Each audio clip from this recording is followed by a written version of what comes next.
Well, first of all, really excellent speakers today been already. Looks like I'm all alone here. But, well, this is my actually third performance in front of like this much of a live audience. My first one was actually approx a year ago at the CPQ Finland's customer event, and right after that one, my own wedding. So my husband's speech. But in the end, I think both of them went really well. We got a couple of benchmark cases after it, and I'm still married. So with the same wife. Okay, so.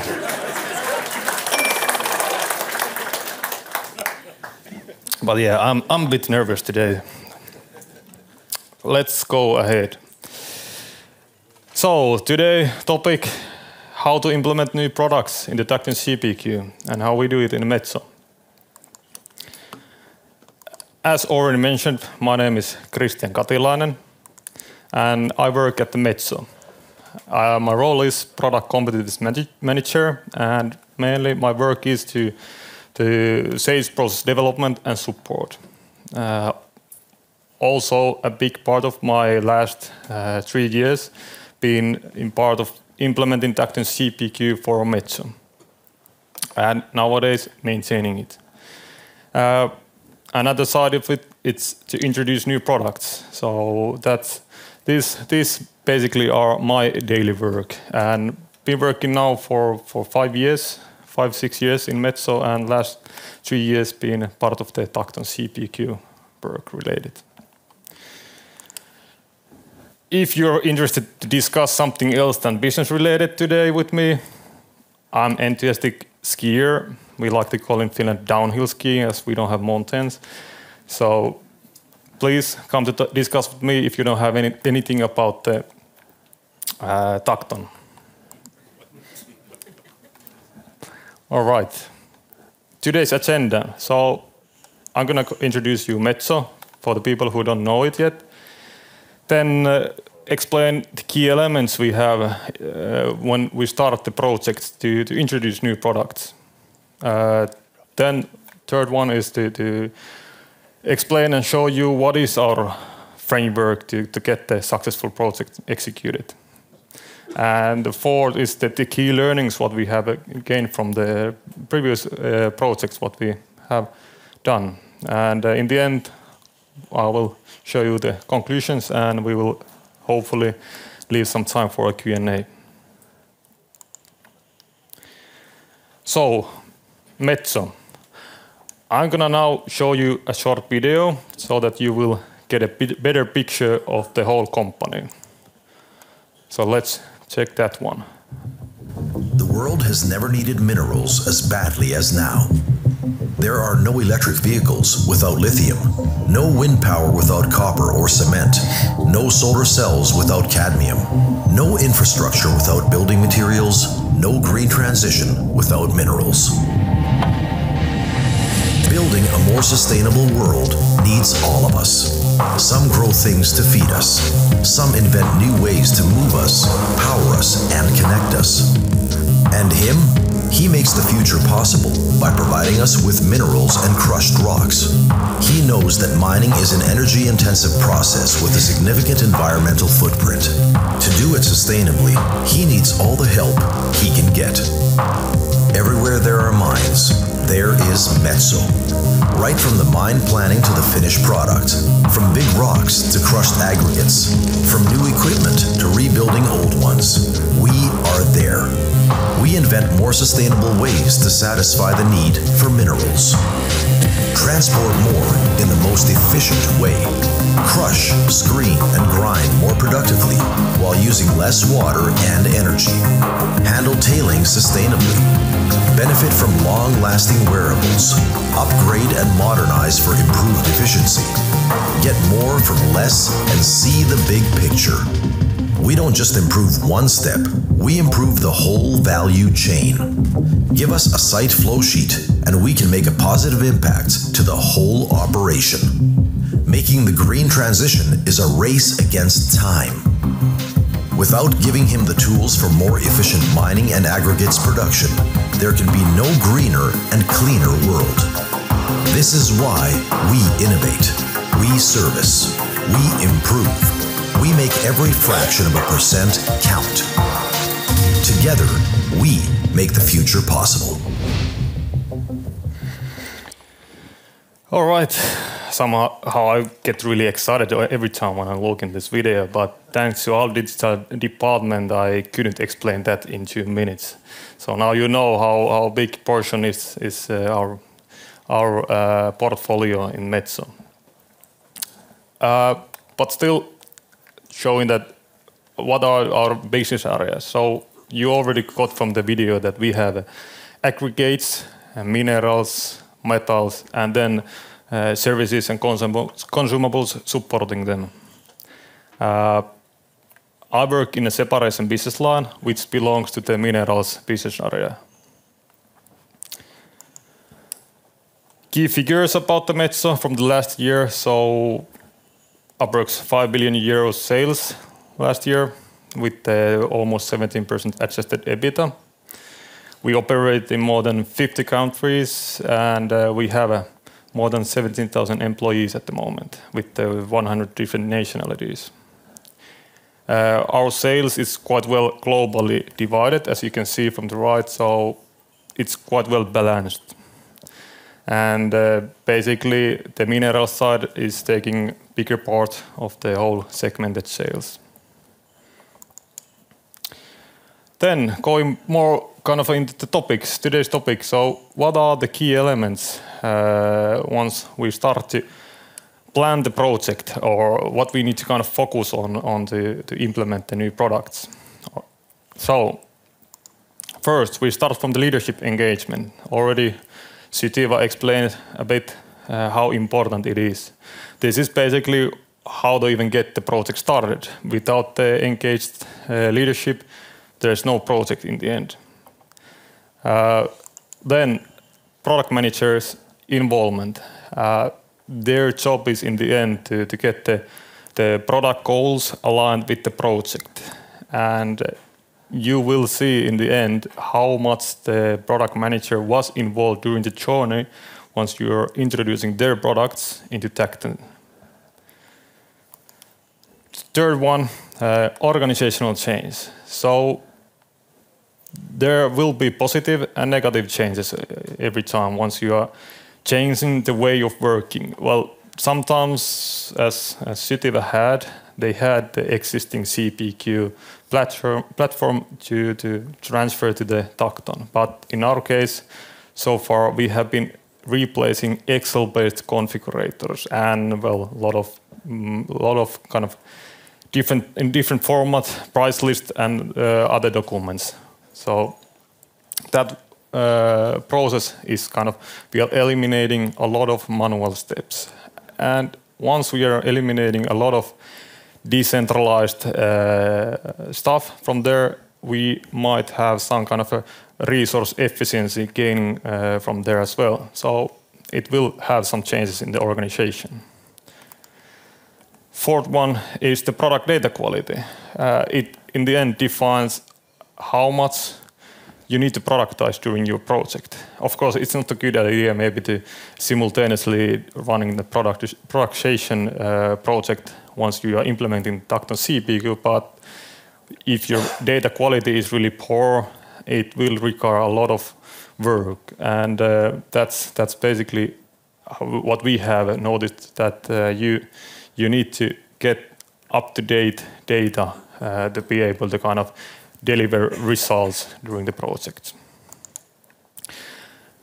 There are other smaller ones such as product customization, scheduling, resources, and budget. So these impacts and are also really important, but they are kind of connected to all these major ones in the end. So I'm not going to go into detail to those today. Then showing our framework, so what we have established. There are 4 key components what we have to kind of start to ensure the project success in the end. So we We split it up to the first in the leadership and team building. Then we conduct a kick-off workshop to engage all the people related to the project. Create a project charter to get the kind of clear insights and updates for the people who are related to the project. And then we establish the communication framework for the project as well. Moving towards the leadership and team building. So there we are setting up the clear objectives and goals. We create the vision of the project. Then we need to build a strong team, which is mixing good skills and as well different roles from the company. And finally, once we have all these two defined, we select the development strategy, what we are going to use during this project.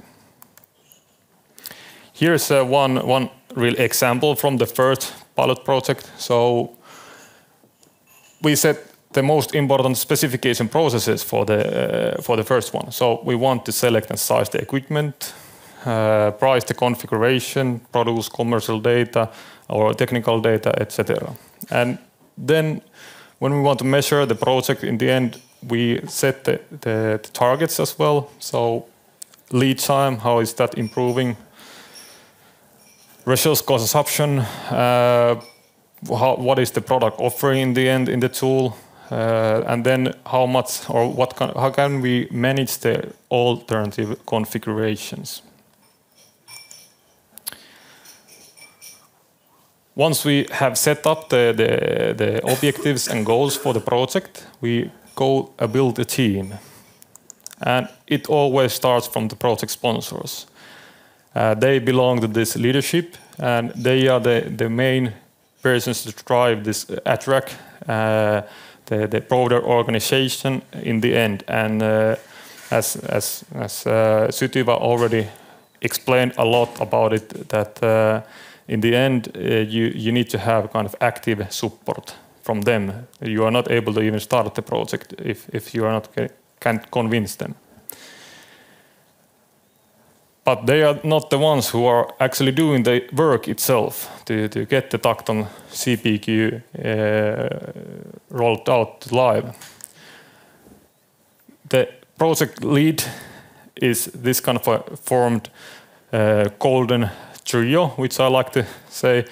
We want to always have a product group resource, meaning it's the main modeler who is doing the product modeling for the Tacton. And in the end, once we are going maintenance phase, we have one person who is maintaining it always. So we want to keep that person in the product group. Then we have business line support. And well, it's basically the internal project manager, but sometimes it depends on the products what we are delivering to Tacton. Might be that the business line support is also acting the role as a product group resource. If the product group is a bit smaller, then they kind of can, let's say, borrow or buy our resource from the business line support. And finally, we have the third member is the external project manager. And CPQ Finland has been playing that role in all of our projects, and it's been like outstanding performing from them. With them, we can mitigate a lot of kind of internal dynamics between our organizations and get this kind of out-of-the-box ideas and perspective how things should be done, because we are biased to the history in the company. So they help us in that. So they are the ones who make the magic in the end, collect the data and form it into some sort of shape that we can then show it in Tacton. But they still need people in there. So we add the core project team members, such as product managers, product engineers, and process engineers. And they are the product experts who can provide the data for the modeling purposes, for example. But not to forget, the stakeholders are really important as well. We need to get everyone on board, such as sales and proposal teams, engineering, sourcing, manufacturing, and the delivery organizations. Depends what is your type of organization, but they are also involved there to share the responsibility of the data what we are putting in the Tacton. So now we have done the objectives and goals and as well build the team. Then we need to select the development strategy. So there are 3 different kind of basically existing. So first one here, it is basically so that there are product experts who will pass the information to this kind of a knowledge representation expert. And that person will form it in a sense that they will evaluate it with the product experts. And once it's in a shape that it's okay to start to kind of push it to the Tacton, then we have a separately this configuration software expert. And this is the product group resource. And the knowledge representation expert is kind of the business line support person who is also acting the internal project manager. This is what we prefer once we go and implement new projects or new products in the Tacton. The second one is also what we're using. As said, we have one and same person as a product group resource doing the modeling, but as well acting as an internal project manager. So that person is taking the information from the product experts, and then he or she will of course evaluate it with them again, but the same person will in the end do the modeling. For example, myself, I've been doing both of them. So doing the modeling and as well as I'm in the business line support, I've been working as an internal project manager in there. Third one is basically for in our purpose for maintenance. So as we have this product group resource in there, we can kind of let that happen so that the product experts can then just pass the information for this specific person and then eventually update the product models in Tacton. After the next one is once we go to the kickoff workshop. So this was the second component about this framework. So we want to start this with the really big kind of attention so that everyone is engaged to this project, everyone who are really important or somehow relates to the project, we want to get them as well invited there.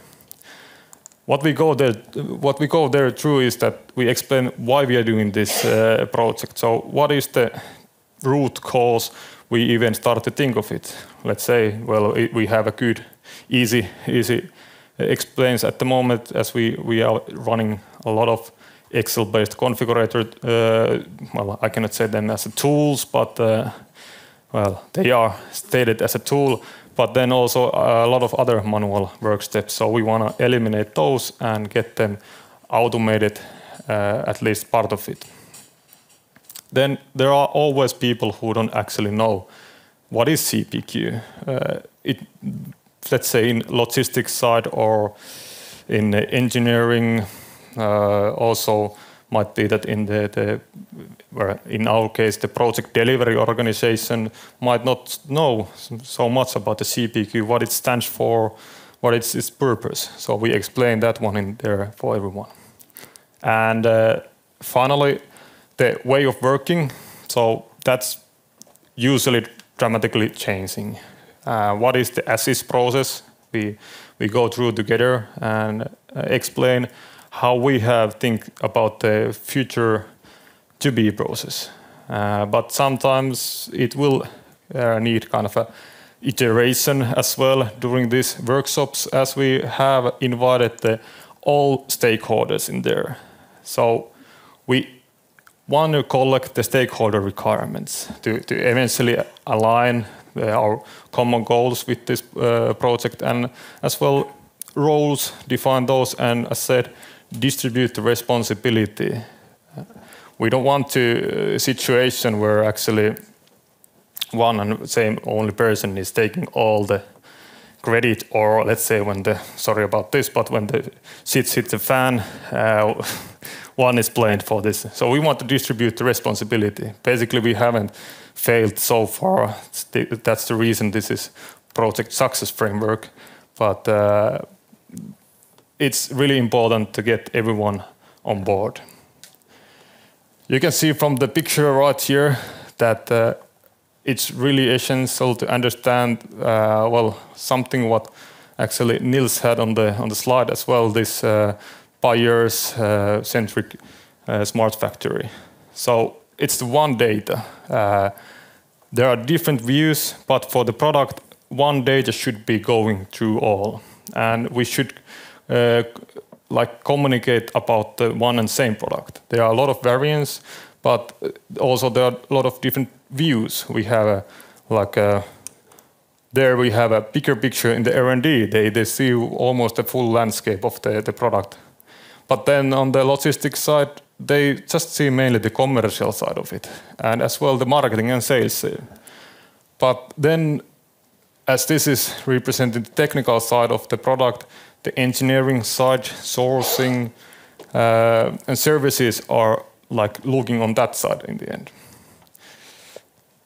So that's basically our kickoff workshop, what we are doing there.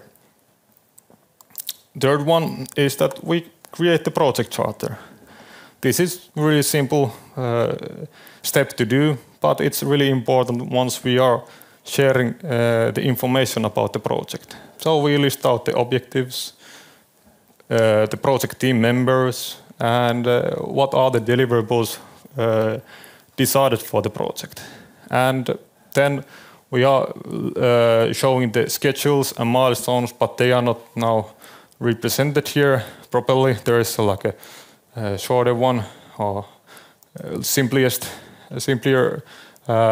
schedule and milestones, but we separately do this kind of a bigger one as well. Last component is the communication framework. There we have a leadership review where we want to kind of communicate with the senior management and the stakeholders. Then we have the project implementation, which is basically the project execution with the project team, so with the core team in the end. For the leadership review, we regularly arrange steering committee meetings to kind of show them what is our progress in the project, make the big decisions in there, and then as well see if we're on track on our project. But another important is actually the escalation paths. We need to give for the project team a path to escalate problems what cannot be solved within the team. So quickly escalating things to the senior management is really seen as an advantage during the projects. But then the project team, how they are implementing and doing the execution in the end is that we conduct these modeling and product workshops. So they are like interactive sessions with the different kind of product experts. And even we arrange with the stakeholders. Then it's important to decide which communication channels we are using. So basically, what is the best way to get everyone informed during the project? There are a couple of different practices, and we have learned which is not the best way, which are maybe more supporting the projects. Next, I'm going to show you a little bit history during this journey with Tacton in Metso. So, as said, I'm working in a separation business line. We started initially the Tacton CPQ implementation to Metso. It started 2021 on September with the pilot product introduction project.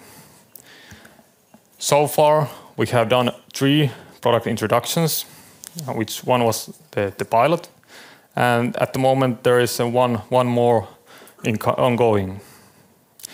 Other side of Metso, there are also projects ongoing. 2 are already on pilot phase, and now 4 projects are ongoing.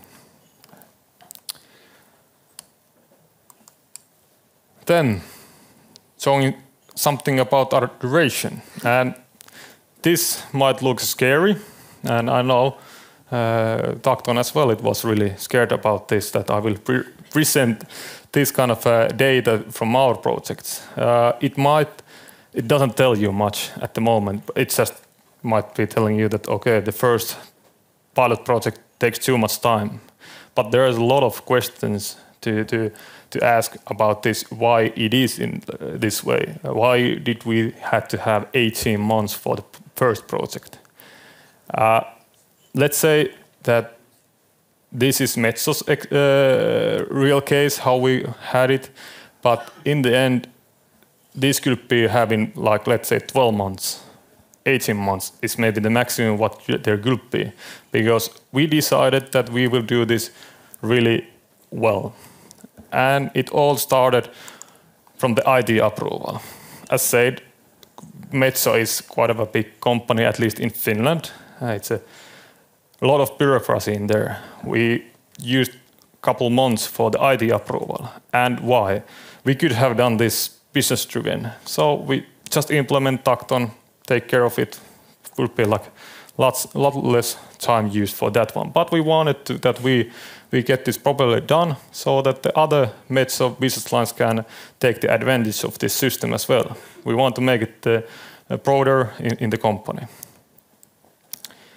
In the smaller companies, you don't need to use a couple months for getting the approval. We had to prepare a business case and getting into IT steering committees as well to go this through, that they really understand why it is, for example, Tacton, why isn't something else. And so this used some time there. Trainings, well, you can do 2 different ways. You can train your own employees to get the skilled people into the company, or you can outsource it. We have an example, CPQ Finland, and other one, and as well Tacton providing a service that you can buy the modeling, for example, from them. But our decision was that we want to train our employees that they will do the modeling. They will as well do the administrative work. They will do pricing engine and as well the document generation. So after 3 years, we know quite much about how the Tacton is working, and this is only in one business line. As said, there are other projects ongoing, and they have mainly followed the same thing. But there are examples that they bought from the CPQ Finland the development work. And that's much faster because we didn't have any knowledge about how to do projects or how to do modeling in Tacton also.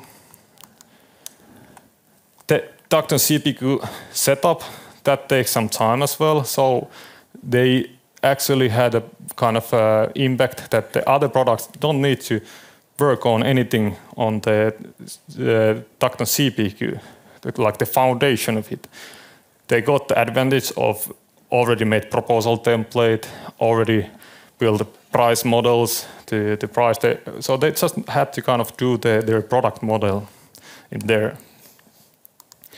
And also we added an integration with the Salesforce. So we wanted to streamline our sales process, and this will take some development work as well to get this integrated. It was quite I would say more internally it took time to kind of get it like connected to Salesforce in our company. So again, in the bigger companies, there are kind of bureaucracy as well to get these connected to each other.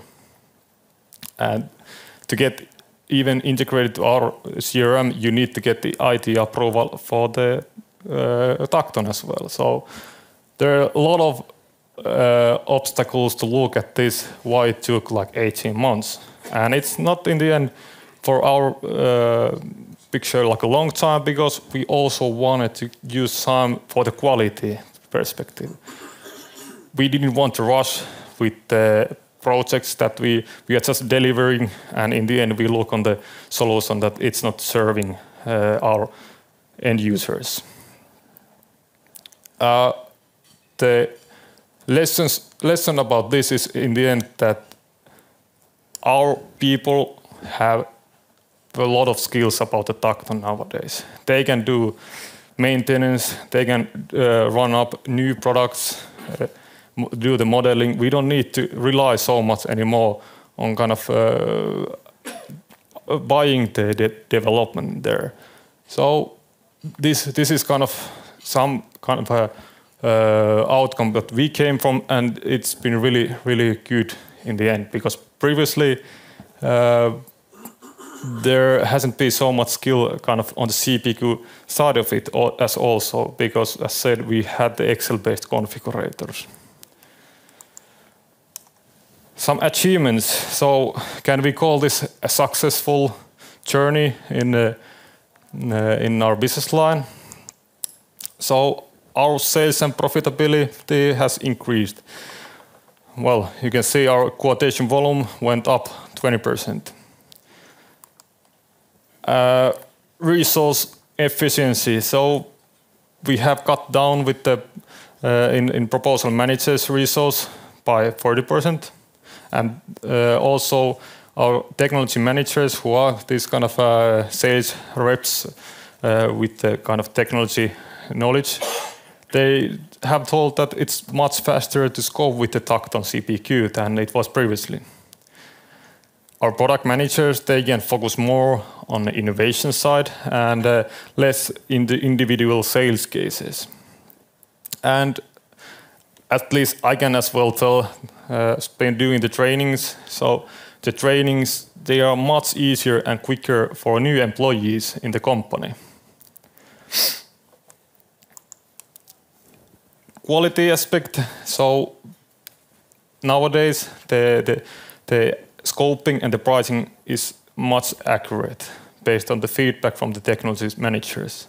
And also our information security, it's been improving a lot, as you know that the Excel can be shared quite easily, and it's lowering the intellectual property sharing. So we had kind of a high risk of sharing the Excel file, which is including a lot of sizing information to the people who don't maybe need to even know anything about it.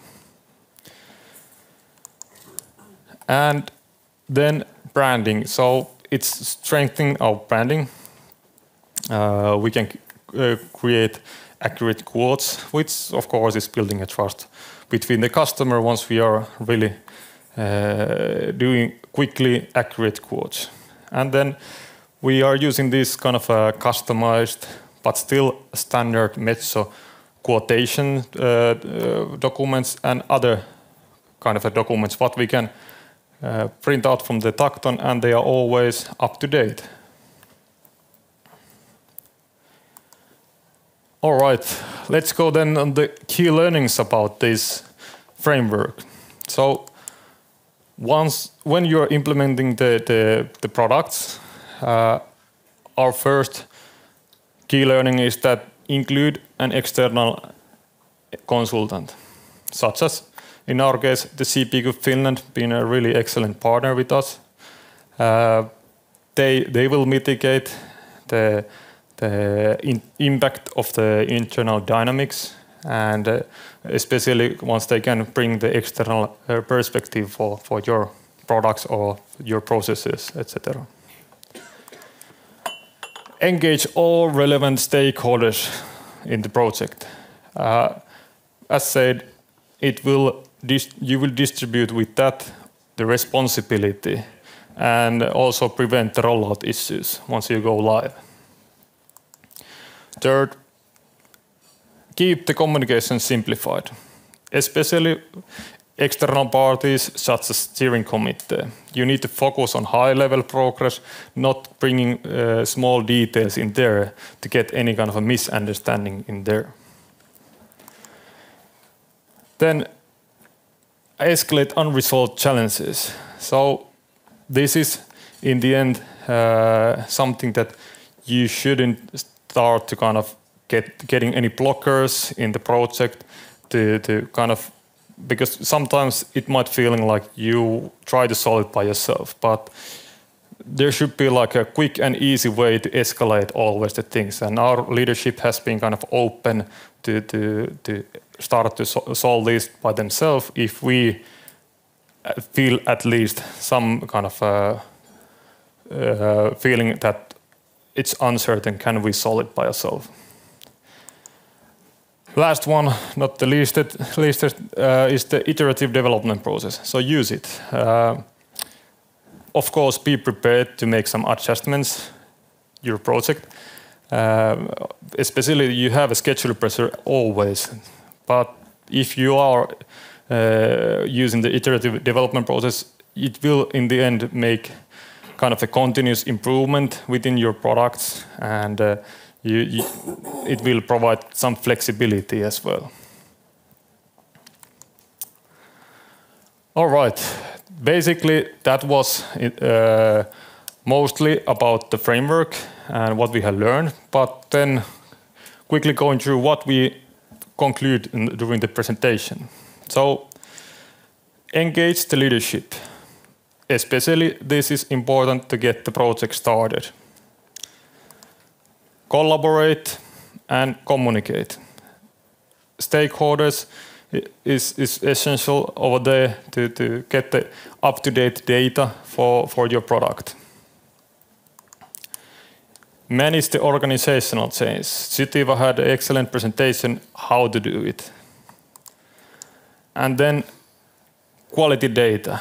This will be kind of important in the end to kind of know, will you have some sort of delays or challenges, because if your data is poor quality, there is a lot to work as well. So focus on working on your product data quality and learn from the experience. So as I said, in our project durations, it's dramatically, of course, going down.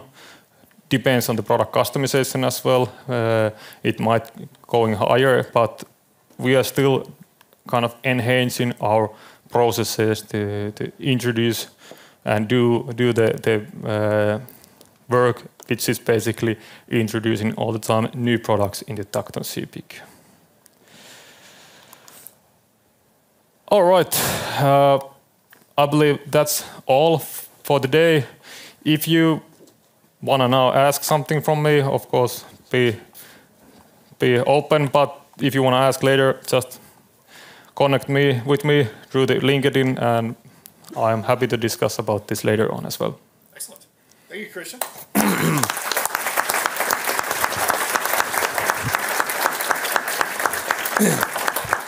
You know, for your third time, that was pretty good. If, in fact, this was your third time. Well, if you don't take apart the school and that kind of presentations. But. All right. And then the first question, of course, is you are still married. Yeah. And as you said, to the same woman. Yes. Yeah, okay. All right. You know, interestingly, you talked about the need for leadership engagement and the kind of the criticality of the steering committee. Mm-hmm. And Sitiva talked about that a lot too, Gustav and Joanna. Talk a little bit more about the makeup of that steering committee. What were the individual roles, and what was the kind of the cadence that you had with the steering committee? Well, basically, we have given the responsibility for our external project manager, which in this case have been the CPQ Finland, to kind of represent always the information in the steering committee meetings. So they are taking all the kind of responsibility on showing what's our kind of progress and are we on track and so on. But who is taking part in there is basically the project sponsors, as such as they belong to the senior management in our business line, and as well these support organizations, which basically are in our case the senior management from the sourcing or also from the delivery organization or engineering side. So they kind of everyone is informed, and then they can kind of share even the information to their teams in the end. Okay, and what role? Because you talked a lot about product management and that type of thing. What role does sales really play in that entire process?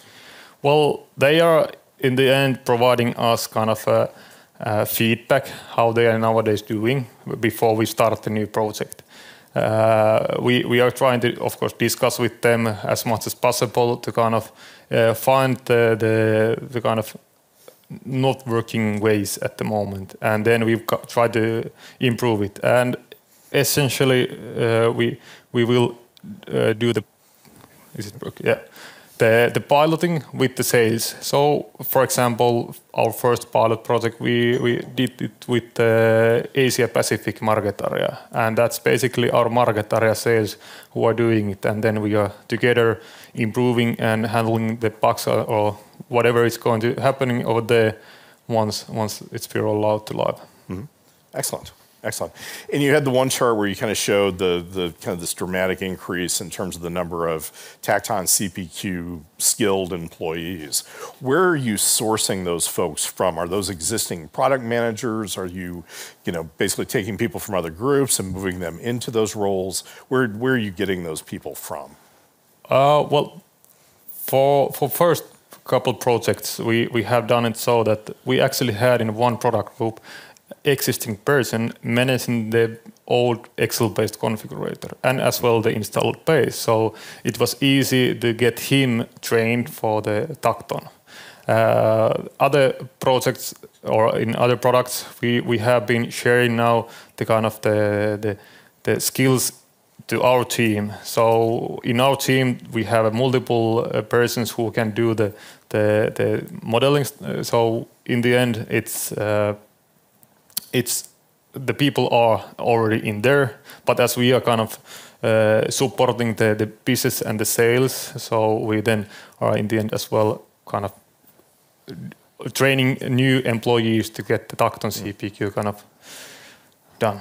Okay, excellent, excellent. What kind of questions do you all have for Kristian? Kristian, first of all, thank you so much. Looking forward to your fourth time. This was excellent, beautiful, and I love your humor. Thanks. Quick question. So you've got 3 products right now.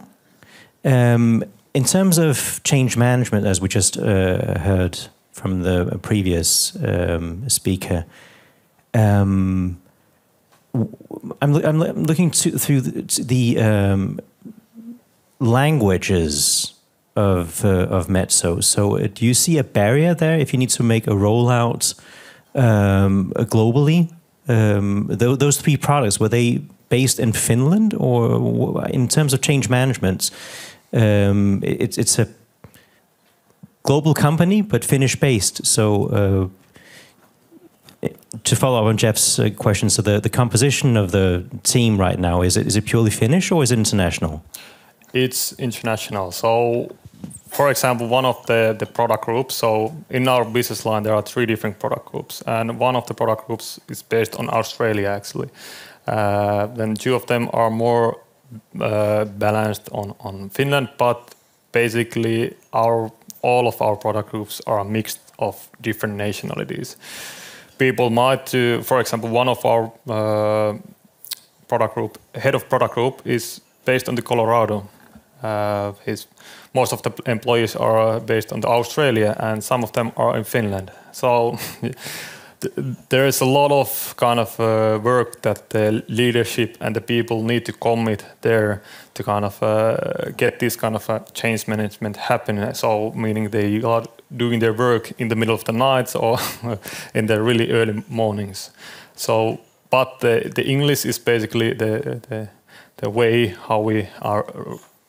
Our main language in the company, and it's been progressing quite well, just relying on the English language in the change management side. Thank you so much. Thank you. Excellent. Other questions? Oh, there we go. You mentioned the Salesforce integration. What was the main challenges in your Salesforce integration? Well, I would maybe say that there wasn't big challenges in the end, but of course, kind of to get aligned with the Salesforce team that what we are really hoping to pull out from Salesforce and what we want to update there, because we are touching on their base. So to define it so that it's all correctly kind of behaving once we roll out to live with our first project. So I would say it was kind of internally communicating with both entities, with us as representing Tacton CPQ people, and then discussing with the Salesforce people as well. Excellent, excellent. Well, Kristian, what you guys have done here is really pretty amazing. If you just think about Metso for a second in terms of the breadth of the different product lines that they have, and then within each one of those product lines, the diversity of the products, it's astounding what you've been able to do here. So again, thank you very much for taking the time. And really there is one more question. Oh, sorry. Yeah. You talked about building your own capabilities around the CPQ solution. And I have a question in regards of how do you secure to maintain those capabilities and keep investing in those, since it's a cross-function setup? Sorry, can you repeat the question? I didn't hear well. My question was in regards of, you said that you invested a lot of building the capabilities around the CPQ solutions internally. And since CPQ is a cross-functional domain, my question is, how do you secure that those capabilities, that you keep investing in those so they don't fade away over time? Well, basically, still it's a short history with the Tacton, so we are not sure what's going to be in the end in the future. But what I can see already that we are building up like company-wide skill team. Might be that in the future we even have an organization such as I know Siemens have their own kind of skill team separately taken from the business. So at the moment we are laying on business lines and running kind of depends how the business line itself thinks about their employees to kind of keep them interested on the job. But in the end, I see that there needs to be, of course, some kind of paths for the people to they know that they really want to work in the company to kind of elevate their own kind of career in the company. So I don't have really the answer because it's just a short history still, a couple of years, but I hope I somehow replied to you still. All right. Excellent. Thank you, Kristian, once again. I really appreciate it. Thank you.